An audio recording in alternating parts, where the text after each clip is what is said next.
welcome back again to my YouTube channel. Wala tayo ngayong interview kasi hindi pa tayo makagala-gala. Sobrang busy na kasi ni Marvin. Ano na nila, midterm na nila guys. Ayan, cute. Ang cute naman. Yung ibang bahay, nakikita ko na guys, may mga design na sa bintana nila ng mga Christmas light. Ito may Christmas light na pero wala sila yung pang Halloween. Kasi itong magkalabit na bahay, merong design ng pang Halloween na yan.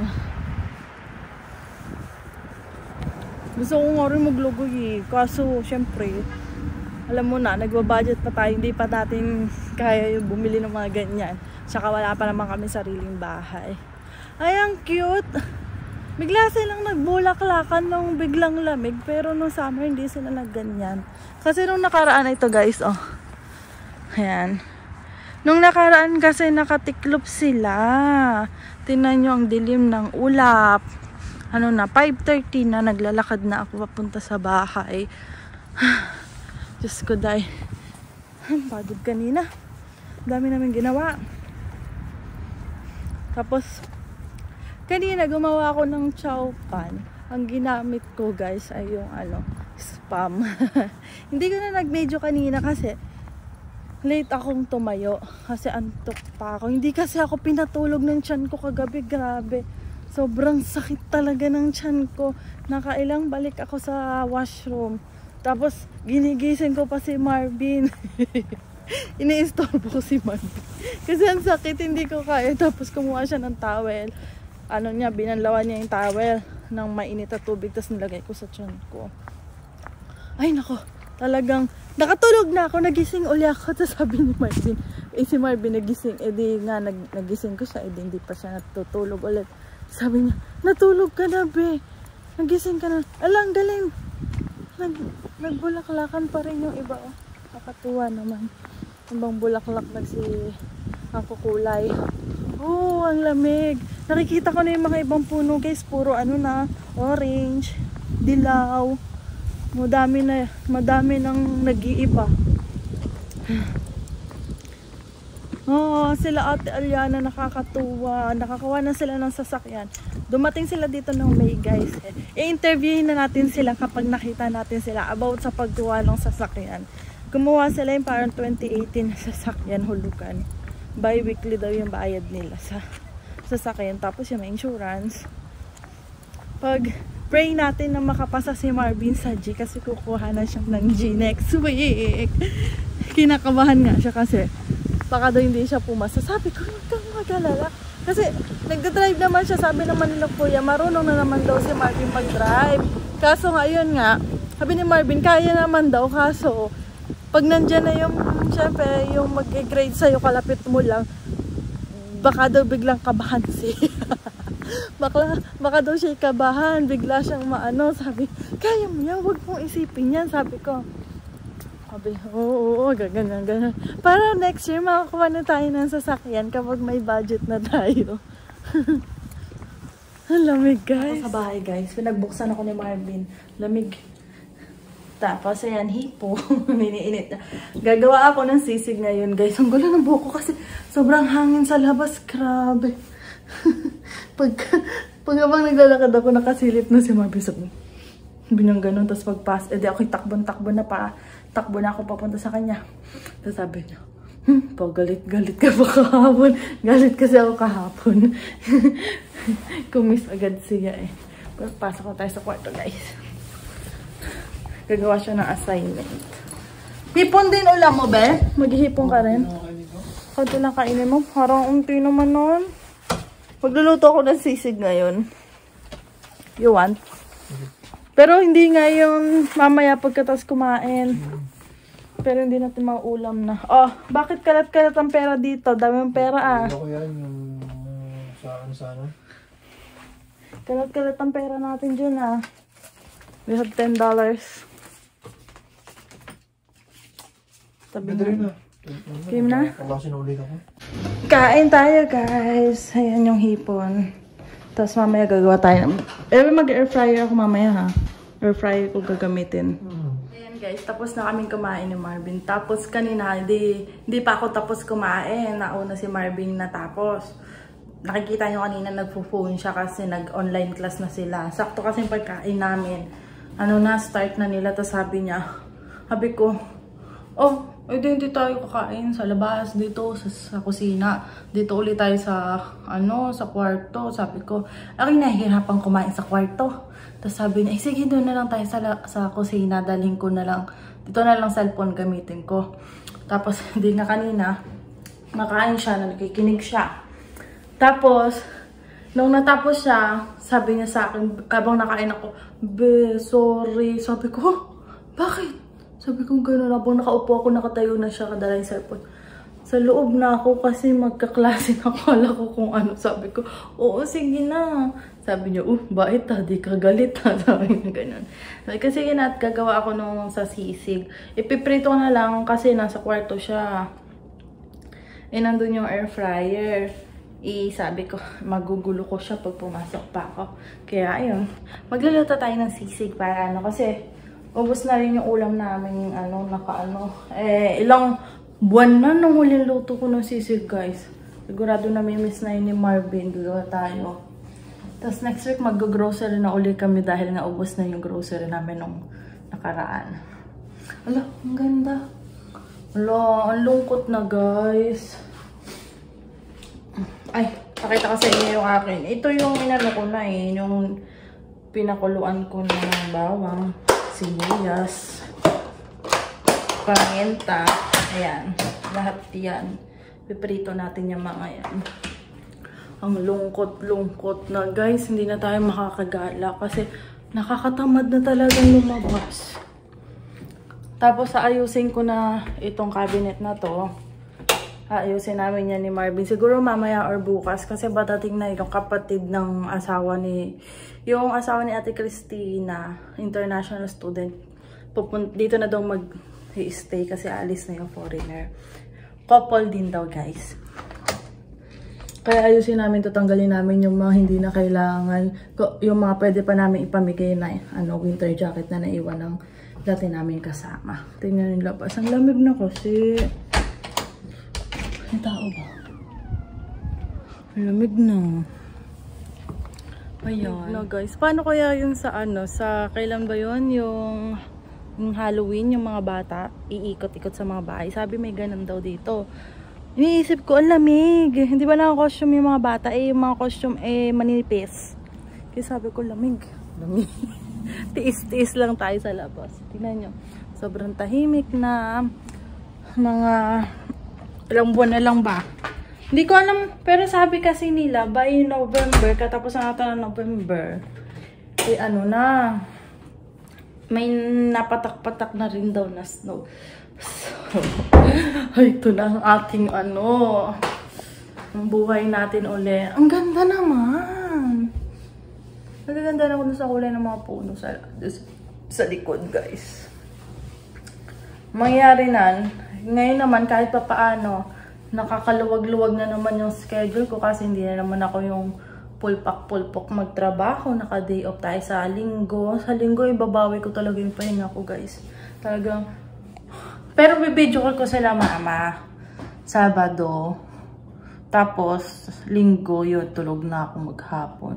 Kung anong oras ako magising, dun ko lang gagawin yung mga pagla-laundry, ganyan. Si Marvin kasi may trabaho ng linggo. Ay. Naku.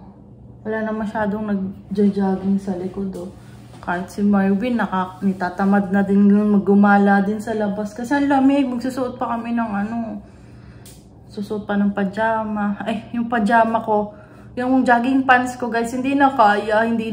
Kasi, ang lamig. Hindi ko na kaya, guys. Kasi nung nakaraan, nagpadala pa ako kay Marvin ng jogging pants. Sunduin mo ako, dala mo ako ng pang doble kong jogging pants. Kasi, ang lamig. Kala ko kasi kaya ng jogging pants ko. Hindi pala. Dapat dalawa. Diyos ka, day.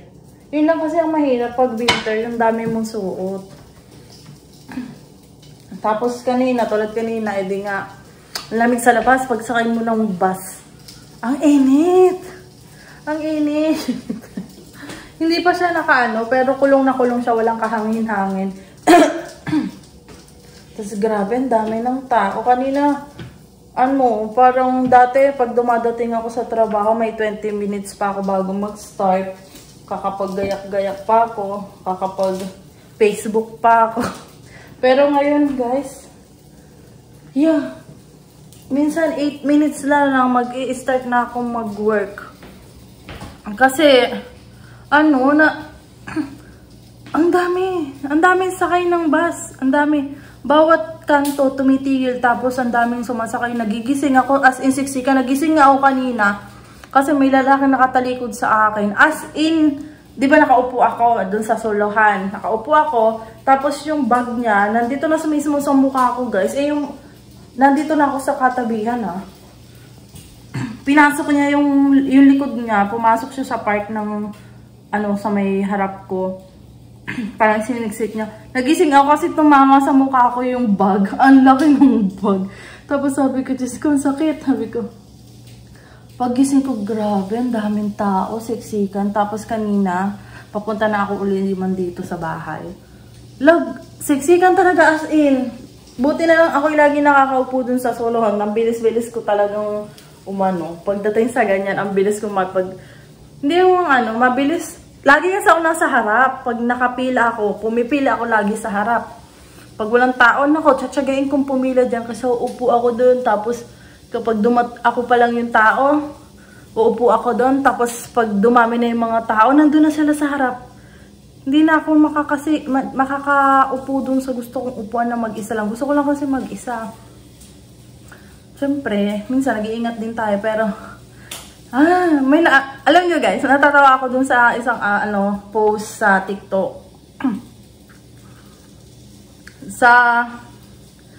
sa Pilipinas daw, pag sasakay ka ng bus, mabaho ang utot, ang naamoy mo. Dito daw, kalapit ang mabaho. Sabi ko, Diyos ko, kung ano ng mga kalokohan talaga yung mga Pilipino, no? Ganun talaga. Ang daming dadating na international student ngayon, guys. Naghahanap sila ng bahay. Yung iba nga, pansamantala lang muna. Kasi, may matulugan lang sila kahit isang buwan dito, tapos sa kanila sila maghahanap. Ang hirap maghanap ng bahay ngayon. May mga Pilipino nag-message sa akin. Dun sa mga ibang hindi ko pa nga ma-open yung iba. Sobrang dami nag-message. Yung nireplyan ko muna, yung mga nauna. Ang gusto nila, na ngayon. Ngayong October na, bakante. Gusto nila mapaupahan na, ayaw nilang mabakante. Iba naman November. Yung iba kasi dadating December pa. Tapos yun nga, sabi sa kanila, pinagda-down na daw agad sila. Sabi ko, kahit daw for reservation. Sabi ko, okay. Sabi ko,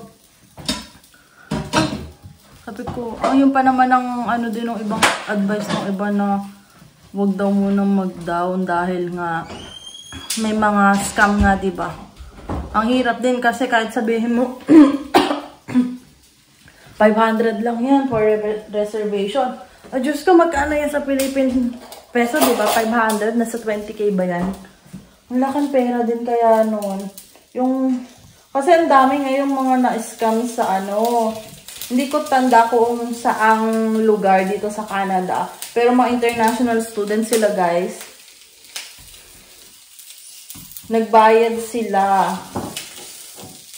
sila ng rent habang nasa Pilipinas pa sila. Isa lang yung bahay, hindi siya bahay, condo or apartment atang style. Isa lang yung address na binigay sa kanila. Tapos nung dumating sila dito, ilang international student yun. Wala pala yung address na yun. Parang hindi nag-i-exist pala yung tinutukoy niya na na paupahan. Sabi ko, shit, nakakaawa naman. Kaya talagang dapat talaga pagdating sa ganyan. Kasi ang hirap na. Kahit mismo kapwa Pilipino mo kasi nang-i-scam na din sa'yo. Tapos yung iba, mga pa sa trabaho. Ang dami ko na nakikita sa page, guys, about din sa pang-scam sa pagdating sa trabaho. Pagtatrabahuhin ka, tapos hindi ka babayaran. Pagtatrabahuhin ka, mga ganyan. Tapos yung iba, magpasok ka muna ng gantong pera sa, ganto-ganto. Tapos papapasahan, bawa, cheque, yung mga ganyan, cheque. Papasok sa account mo, tapos talbog, ganyan. Ay, Diyos ka. Yan ang mahirap. Kaya inaano din nga nila, huwag kayong basta-basta magtitiwala. At mahirap na. Uy, naku, Diyos ko dahil. Pero sa akin naman magtiwala kayo, huwag kayong mag-alatsa rin. Mabait, Diyos ko. Mabait na tao naman ako. Pero syempre, pag kailangan nyo ng tulong pagdating sa pera, huwag muna ako, guys, dahil kami din igipit. Tiyan. Hindi tayo pwede magsabing wala tayong pera kasi masama daw yan. Talagang lalayo sa'yo yung pera. Kaya sabi mo, may pera ako pero sapat lang para sa amin, mga ganyan. Sapat lang sa mga kailangan naming bilhin. Huwag mo sasabihin, wala akong pera, wala akong pera. Huwag daw ganon. Ay. Diyos ka. Padilim na ng padilim. Anong oras na ba? 6. Hello guys, 14% na lang ako. Di ko na malayan. Mamaya ulit tayo makipag-chikahan, ha? Mamaya ako mapag-chikahan sa inyo pagtapos na ako magtapos ako mag-charge. Mag-charge muna tayo. Alam, sakit bigla ng ganito ko. Happy anniversary, Ate Giselle and Kuya RJ. Tapos, advance happy birthday, Ate Giselle. Fresh na fresh. Sana all. Ako, tingnan nyo. Ay, naku, pinag-uusapan na naman nga namin ni Marvin about sa yung mga dapat namin gawin pagka-graduate niya, ganyan-ganyan. Inaano ko siya na gusto ko na by next year mag-aral. Gina-convince ko siyang ganito, ganyan. Kasi nga, malaking gastos pag nag-aral din ako next year. Dahil nga, ang presyo ay pa-international student. Inaano namin ni Marvin na makahanap siya muna ng maganda trabaho. Syempre ngayon naman, nagbubukod-bukod na kami. Utay-utay na kami makapagbalik dun sa nahiram namin pera kala Mama Aida. Pero nasa account pa rin namin sa Pilipinas, guys. Kahit pa paano nakakapag-ano naman kami. Tapos yung sabi niya kanina, sinabi ko, ganto ganyan, bebe. Sabi ko, dagdag points din kasi kapag nag-aral ako. Kasi couple kami, 2 yung points. Pag nag-aral ako, dadagdagan yung points niya para sa pag-apply namin ng PR. Tapos, halimbawa, nakakuha pa ako ng yung parang skilled na trabaho dito dun sa tinapos ko. Tapos, diba pagkatapos ko, nakakuha agad ako ng skilled na trabaho. O, didagdag points din lalo yun. Kaya sabi nga ni Marvin, be, okay lang tayo na, sabi niya, okay lang na mahirapan tayo, be, dito sa Canada. Basta mo PR tayo, magaling siya. Sabi niya, kahit abutin hindi tayo tulad nung ibang yung swerte na 1 year lang, naging PR na dito, 1 year experience lang ba. Tapos sabi ko, oo be, okay lang yan, basta dadating din tayo dyan, magiging PR tayo, huwag kang mag-alala. Inaano ko na lang na maging positive talaga, ayaw ko na talaga mag-isip ng negative, kasi syempre, pagkakaisip-isip mo na negative, talagang negative ang nakakalabasan. Kaya sabi ko, magiging PR tayo, tapos kanina, sabi niya, kahapon din, sabi niya kasi, be, nag-exam ako, hindi ko alam kung tama ba yung mga sinagot ko. Sabi ko, tama yan. Sabi ko, so sabi niya, pagdalabas ng grade, be, 2 lang mali ko. O, diba? Sabi ko. Tapos kanina naman, nagganyan na naman siya, sabi niya sa akin, be, nalito ako dun sa nitest namin. Ang dami ko na kasing nire-review. Naguguluhan na ako, sabi niyo gano'n. Sabi ko, nag-review ka baka bago ka nag-exam? Oo. Ay, hindi ko sigurado kung tama ba yung mga Sabi ko, tama yan. Basta nag-review ka. Alam mo yan. Sabi ko. Siyempre, pag nag-review ka, may isasagot ka talaga, diba? Kasi ganun talaga ako. hindi ako palabas sa talaga noon. Pero pag nagbasa ako, talaga excited akong mag-exam. Yung tipo, okay, tumabi kayo dyan, mag-exam na ako. May alam ako, hindi ako mangungope, parang gano'n. May time naman na sa akin din nangungope yung mga kaibigan ko pag nag-review talaga ako. Pag nag-review kasi talaga ako, maano din yung memorya ko pag gano'n. Nasa tapat lang kala akong magbasa. Kaya sabi ko kay Marvin, talagang inaano ko everyday, pag iniisip ko mag-aaral ako dito, sabi ko, talagang mag-aaral ako ng mabuti, hindi ko sasayang yung pera, ganyan-ganyan, sabi ko inaano guys. Kasi diba, yung lalabas ka ng malaking pera, tapos ibabagsak mo, sayang. Yung tipong i-convert mo sa Pilipinas, ang laking pera niya, tapos sinayang mo lang, ganyan. Diba? Andal-dal na naman natin. Ay guys, pasensya na kung hindi tayo ganito ka-boka nung nag-interview ko kay Kuya Brian. Kasi sa trabaho ko doon, hindi ako masyadong umiimik. Kasi puro lalaki kasama ko. Tapos yung isang babae, iba lahi. Ano ba siya, Indian? Hindi rin siya masyadong palaimik. Parang may kanya-kanyang buhay kami sa trabaho.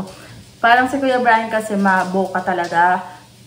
Kaya nakakasagot ako sa kanya. Pero yung mga konting sagutan lang, hindi tulad yung mga dati kong kasama, talagang sila Ate Erica, naging close kami na, Ate, kamusta ka na? Sabi ko, si Ate ko. Saan ka na ba, Ate Erica? Mga ganyan. Siyempre babae. Si Kuya Brian lalaki, tapos may girlfriend pa. Siyempre, lang tayo. Hindi ko pa pati na-meet ko na yung girlfriend ni Kuya. Mabait siya, mahinhin, guys. Siyempre, kailangan natin medyo dapat nga bala ko nga magkalapit kami, mag-i-interview kasama ako dun sa camera. Sabi ko, huwag na. Saka wala akong dalang tripod guys, kasi biglaan talaga interview. Nagsusulat pa nga ako habang, Kuya, interviewin kita. Sabi ko, sige. Tapos tanong pa nga siya, English ba? Hindi, Kuya, Tagalog tayo. Tagalog yung mga nanonood. Sabi ko, sulat ako. Tapos sabi, game na ba? Wait lang Kuya, nag-ano ba ako ng mga tanong ko sa'yo? Madami ito yung tatanong ko sa'yo. Sabi kong gano'n. Yung aking sige guys, 10% na lang. Nagpaparamdam na siya. I-charge ko na daw. Wait lang ha. Hi! Hello guys, nagbabalik na naman tayo. Dahil full charge na, mapag-vlog na ulit tayo. Halos patapos na rin naman ako. Tapos ang kalat ng aking pinaggamitan. Nanonood ako ng vlog ni Miss Grace. Kung kilala nyo siya. Siya yung asawa ni Pambansang Kolokoy.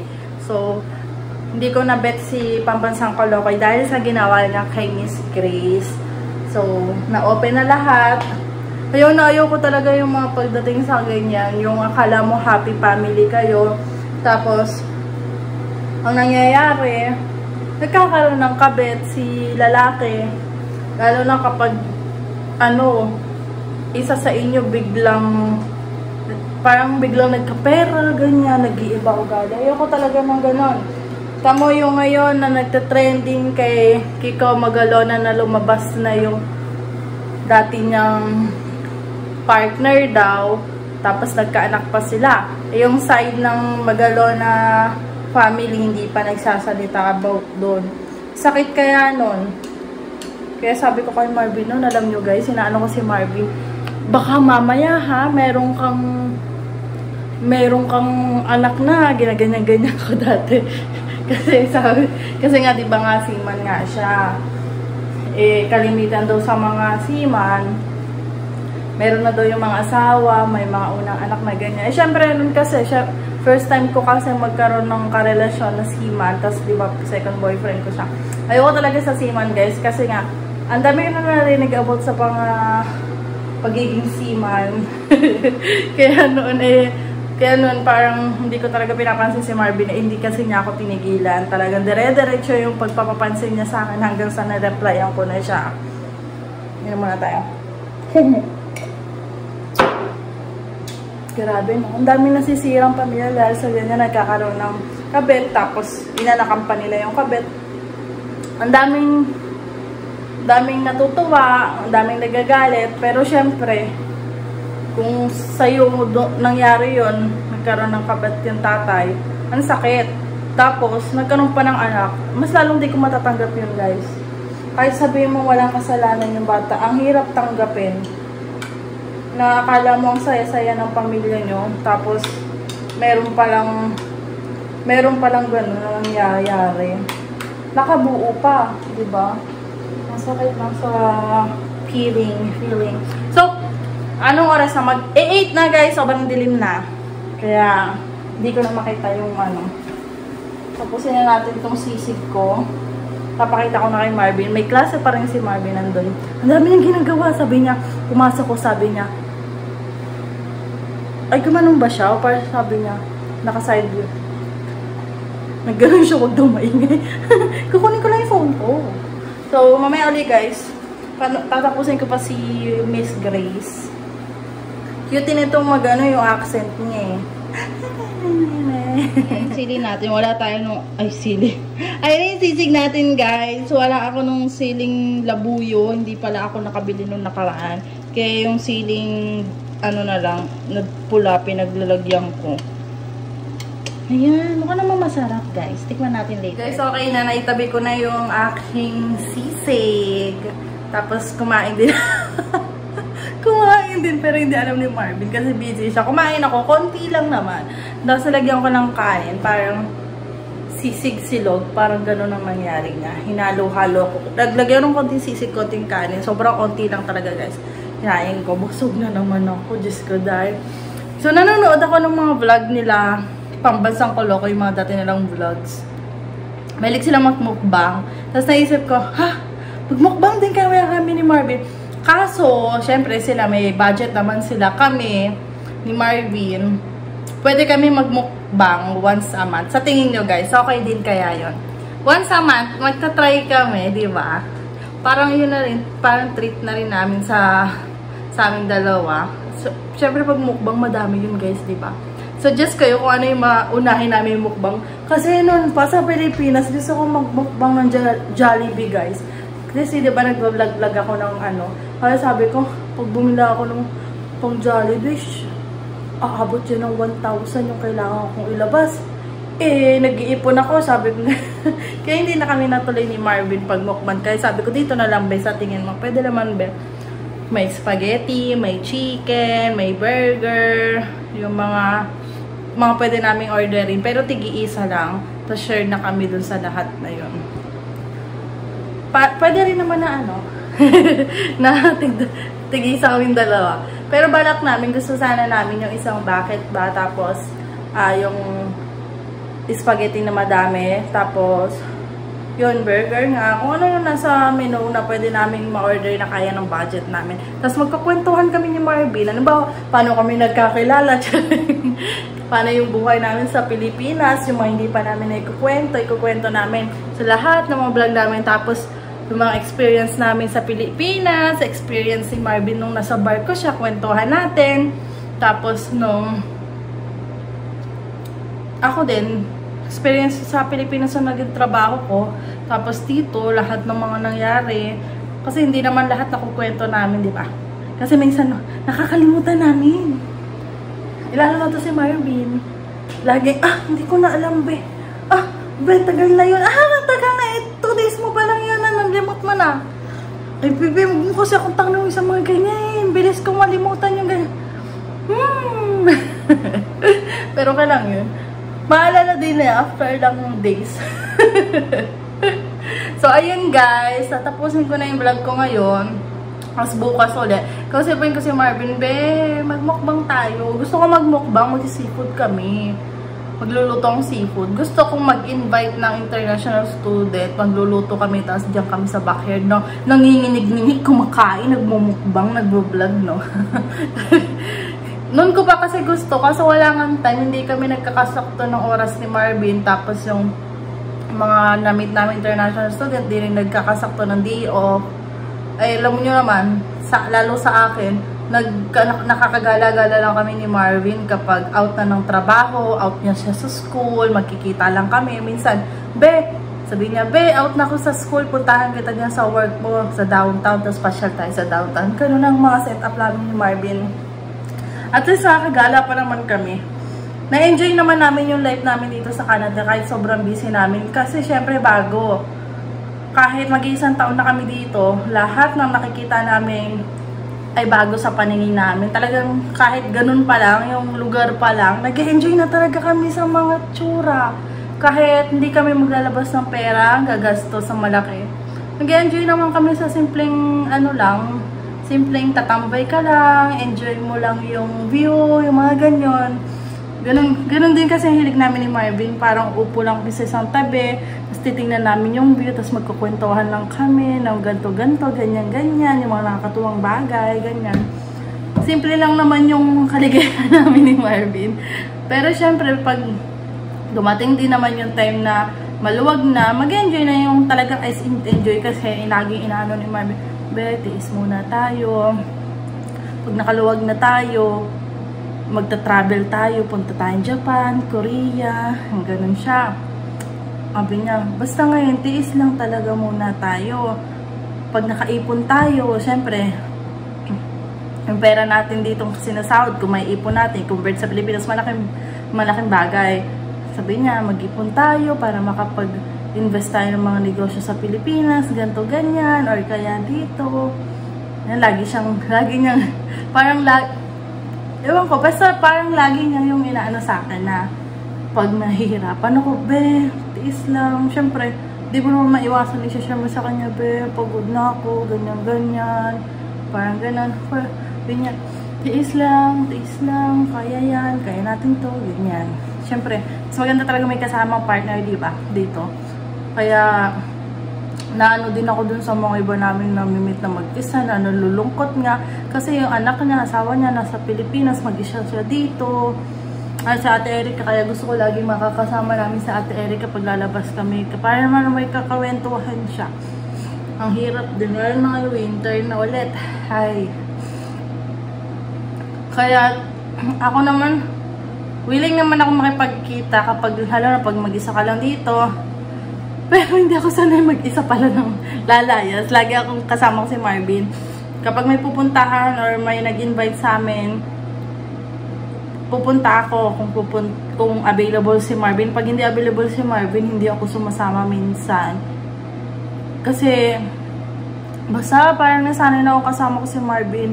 Parang pag kasama ko si Marvin, tapos may iba kaming kasama, mas nailabas ko yung sarili ko lalo. Parang gano'n, yung ugali ko na palakwento lalo, yung mga ganyan guys. Pag mag-isa lang ako, tapos hindi ko pa masyadong ka-close, may time na hindi ako masyadong mimik. Tulad na yun sa trabaho ko. Ngayon, di ba nga masyadong seryoso dun sa namin, question and answer, kasi hindi ako masyadong maano.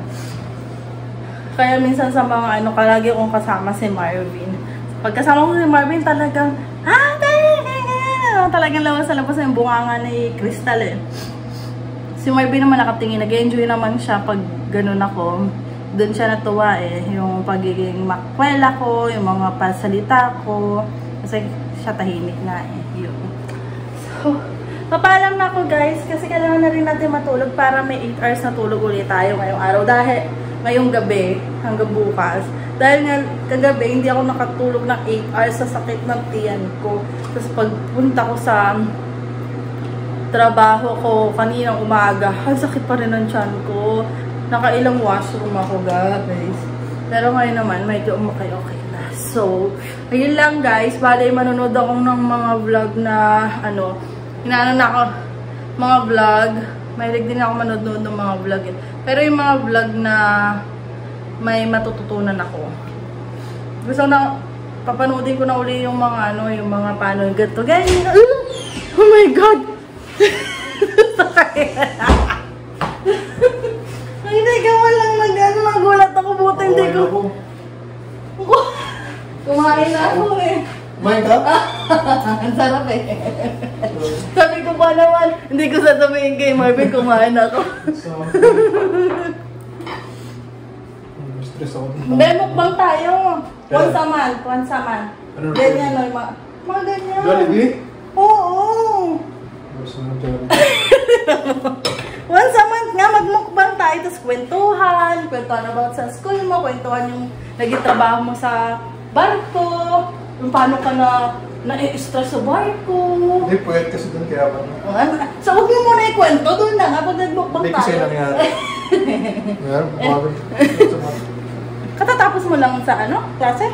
Hindi, ganda ko tapos. Pero nagawa ko sa amin. Discussion. Again, ito yung ginawa ko, be. Parang sisig silog. Hinalo ko ng hinalo. Tapos konti lang yung kanin ko. Tsaka ulam. Ang dami niya, no? Ang dami ng luto ko. Ang dami pala yan. Dalawang ano nga pala. Hindi ko na napaliit eh. Sino ano to ah? Sino kulokoy ko to ah? Oo nga, kaya nga. Pinapanood ko nga. Nagigigil ako eh. Nagkabalikan naman sila? Hindi. Yun yung mga old na videos nga nila. Pinapanood ko. So, yun lang guys. Magpapaalam na ako at medyo ang bilis pa ng tibok ng puso ko dahil nga ginulat ako ni Marvin. Sira ulo. Ha?